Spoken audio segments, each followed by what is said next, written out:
Hi guys, it's Danny. Welcome back to my channel and another weekly plan with me.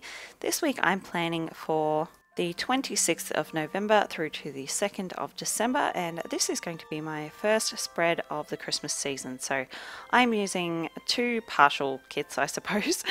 What I'm using first is the classy kit from Pink Rose Planner Co. So this is not the full kit, it's just 4 sheets.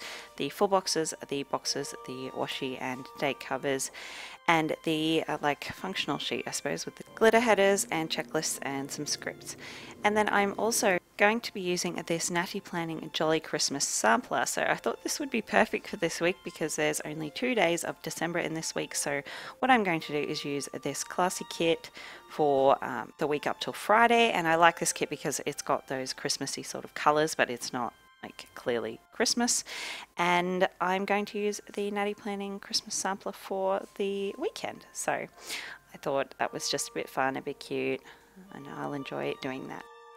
So I really hope you enjoy watching. I'm going to speed through the rest. Don't forget to give me a thumbs up if you like the video, subscribe if you aren't already, and I will see you next time. Bye guys.